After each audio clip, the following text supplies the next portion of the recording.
Welcome to August the 12th. I'll start from 2017, work back to 2014, and take it from there. Something should not happen, but they do. I started working for a distributor of children's books recently and had my eyes opened.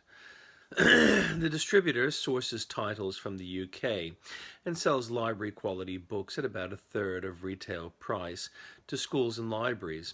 They mainly work in children's picture books, but also offer readers series, including modified Shakespeare titles and non-fiction books.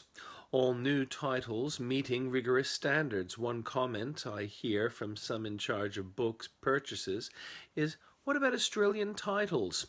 The Australian market is too small.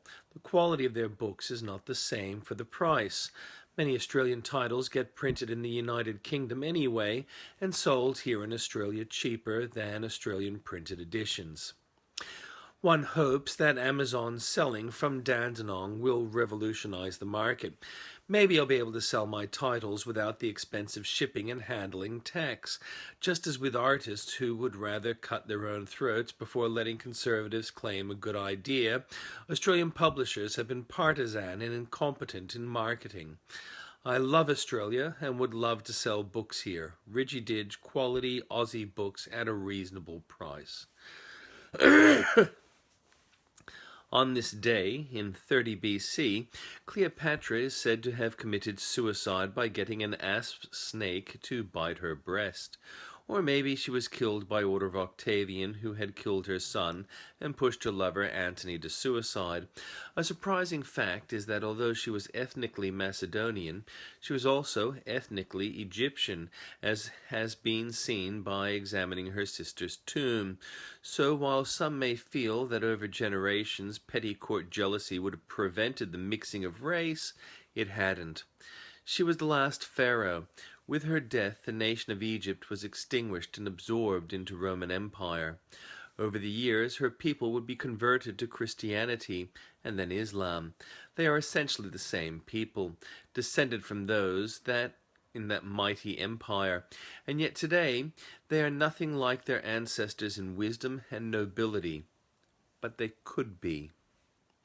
In 1121, George and King David IV tricked an improbable victory over the Seljuk overlords. David asked to have a discussion. At the meeting, he slaughtered the delegates, while his army, in a pincer movement, took on the flanks.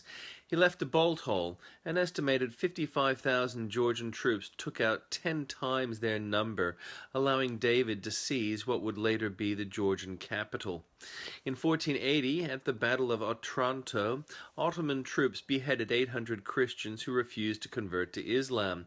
It has been suggested in modern times that it was not as what was written at the time, but the result of a fight. However, forensic analysis has shown some of the victims were women and children, and it was likely that the result of being what was described by writers of the day in Italy, an atrocity. In 1624, the council advised Louis XIII were arrested, leaving Cardinal Richelieu the principal minister. In 1676, King Philip's war was finished when Wampanoag chief Metacomet, aka Philip, was shot dead by praying Indian, viz. A converted Christian. John Alderman was allowed to keep and display the head and a hand, which he did for cash. In 1687, in what is now Hungary, at the Second Battle of Mohacs, Charles V of Lorraine had the Ottoman forces about equal in number on Quiche. In 1851, Isaac Singer patented his sewing machine. In 1877, Asaph Hall discovered the Martian moon Deimos. In 1883, the last quagga died in captivity in Holland. It was a bit like a zebra and a horse, striped in front but not in back. Hunted by boars to extinction. In 1944, in Italy, Waffen SS troops killed 560 people in a village. The village was never rebuilt, but a museum stands for the atrocity.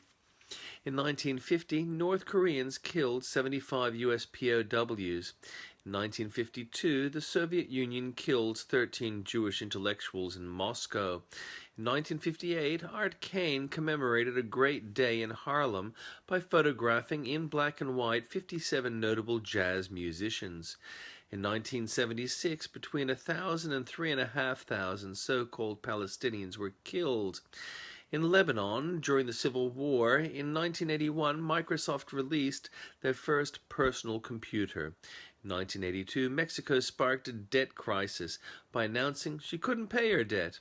In 1990, Sue, the most complete skeleton of a T-Rex, was discovered. In 1992, Canada, US, and Mexico completed the NAFTA Free Trade Agreement. In 2000, the Kursk sank during a military exercise.